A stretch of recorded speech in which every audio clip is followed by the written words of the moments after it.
I'm sorry, I forgot. Kelly. Kelly, thank you, Kelly. You had mentioned about an amendment to SB 5 that dealt a lot along the lines of economic disadvantage neighborhoods. Royce West brought up. Prohibiting discrimination based on economics. Okay, is that the only recourse then to the PUC if you feel like that you're not getting a service? Is it based on economic disadvantage, or are there other criteria? The reason why I'm asking is that what you're saying makes sense to me, but when I went on the AT&T lab tour, I pointed out to one of the gentlemen who was giving one of the final presentations that DSL service, which has been in Austin for a long time, is still not available in my neighborhood. I live in the Mountain L neighborhood. It's not exactly an economically challenged neighborhood. And when I asked them about how come DSL hasn't been expanded to my neighborhood, they just said, well, it's just too expensive, we're just not going to do it, was the answer I got. So that's why I was asking about the build-out requirement, because you would think, just on the surface, that the build-out requirement would actually be something that the legislature would want, because it would really, in fact, force competition. Well, you know, it's interesting. Rather than scare it away. Right. But when you talk about that, it's kind of interesting to look at the telephone business. You know, 12 years ago, we were a monopoly, and just like cable is now. Right? But we were a monopoly then. And policymakers decided that, well, they want to do away with that, and they want to bring some competition in. So one of the things they did was they treated the new entrants differently. And in fact, build out, I mean, well, just to be really honest, that was one of the things that when we were on the other side of this debate, when we were the monopoly, that was one of the things we said, well, they should have to build out just like we did. Right. And that was actually put into a Texas law in '95, a very, very, very limited build out. But then in '96, with the passage of the Federal Telecommunications Act, the FCC, after this bill was passed out of Congress, they looked at it and said, well, you know, that was one of the things they looked at, and they said, and they decided after looking at it, the build out requirements for a new entrance were what are known as a barrier to entry.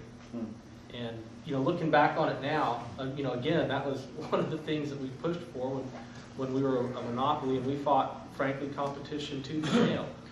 But the thing is, it worked, and I mean, you can't really. I mean, we can't. You know, we did it kicking and screaming, but I think now, 10, 12 years down the road, we can say that it worked, and that was one of the reasons that it did, was that the new entrants were treated differently. Another kind of, I guess, a similar difference in the two, in the telephone business, when competitors came in.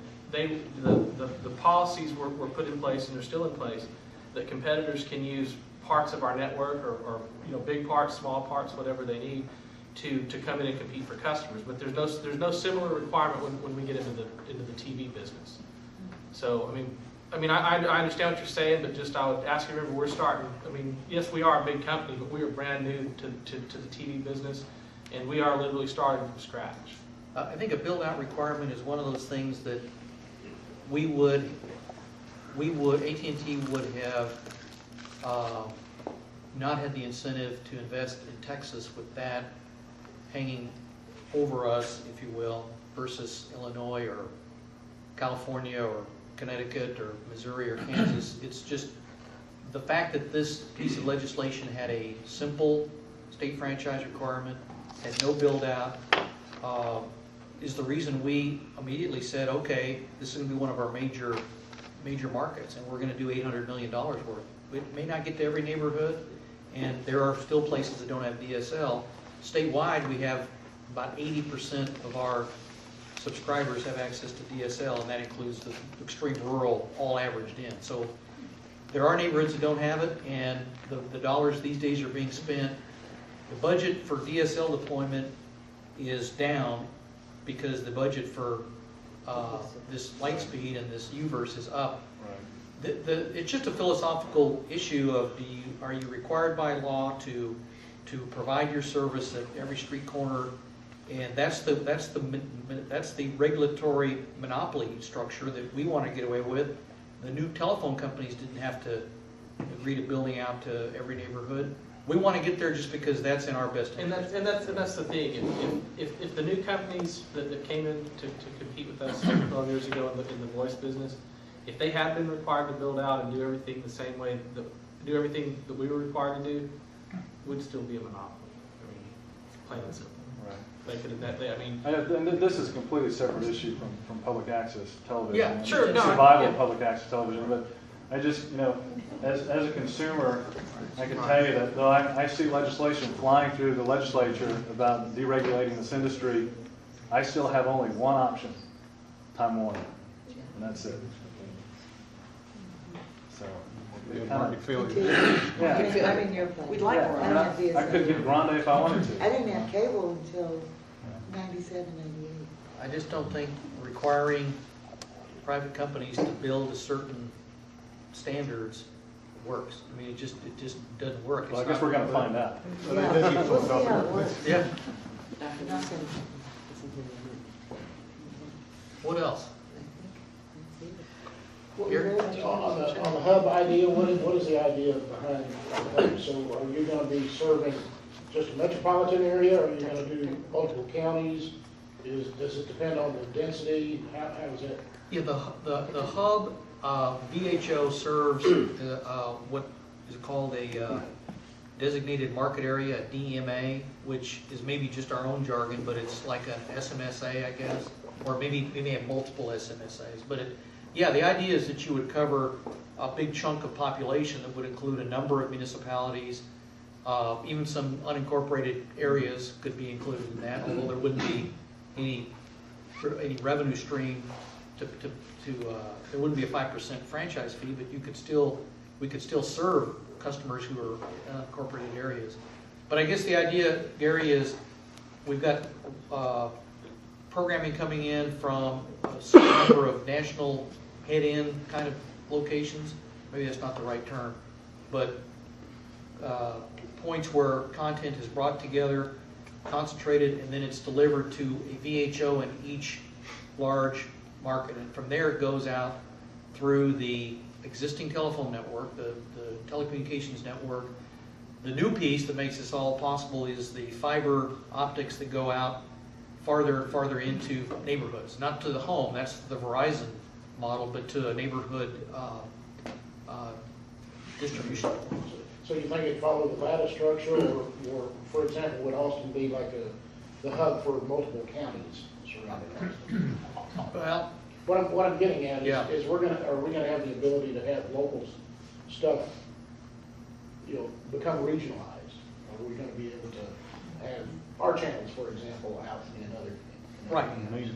From surrounding counties. I believe so, yeah. The Wherever, system you described, it sounds logical that would Right. work. wherever that content that's being provided to us for that VHO, we'll be delivering it to everybody in Be the that same. service area. Within that area? Yeah, that would have some appeal The to, service area. But based then on that their backtracks to a question that was asked earlier. yeah. If you can do it on a regional basis, how then will the separate little communities get their unique little public access channel in, rather than having a regional? It would, I believe it would just be more entries on the public access channel selection. Okay. Get, They have a if I want City of Austin, or if I want Round Rock, whatever is on, I can go to Click on the menu to that. a menu that gets you to a whole host of choices. Getting the internet. Yeah, Even if there's 100 within, let's say this region, you might have 200 different potential entities that are PEG channels. How would you handle something like that? well, again, we gotta meet our requirements first, and the requirement is to provide PEG channels where those were in existence when the legislation was passed, that number. Right. We can go beyond that at some point. We probably will. It's just, I don't know that we today are ready for anybody that wants to be on this network to say, bring me your content. We're trying to manage the bandwidth and the distribution of it so that, but ultimately there could be lots and lots and lots of sources. Could there be, let's say just for instance, you're saying, let's just say we have 200 potential PEG stations, or we could go, could we theoretically go to a PEG station out of our community? let's say we wanted to see the Dallas City Council meetings, we have some reason to see that live here in Austin. Is that a possibility? Possibility, I think that, yeah, yes, I would say it is. I think the structure at first, at least, will be within that market. Let's say it's Houston. A subscriber in Pearland may want to see Pearland City Council, may also want to see Spring City Council, and I believe that'll be available to them in this channel guide arrangement. Going beyond the market to another market, I'm not aware of any specific plans to be able to do that yet, but No, outside of the realm of yeah, possibilities. it's not outside the realm. It's probably something we'll look at as we go, and it will depend on demand, for one thing. Is there a market for Dallas City Council meetings in South Austin? I don't know. Maybe it's, There is for maybe it's Texas not. Okay, so let's- legislative session. Legislature is a good example of something that may be, have a And that's demand shown all over on the state. Municipal access here. Let's hear about Councilman that has the last question, and then we're gonna wrap. You know, it's possible that this new service, which is going to go on forever, could take over the delivery of television. Could be like the broadcast.com of the future. So my question is, if you're going to deliver the signal into people's homes, the telephone wires, and it's an IP-based system, do you have any plans then to make it an internet delivered system as well, where people could pay a subscription fee and go to a URL address that allows them to access this same content over their computers as they do on their television? That's a great question. I don't know the answer. I just don't know. I think that makes some sense. It's technically possible. That's what Bill gave.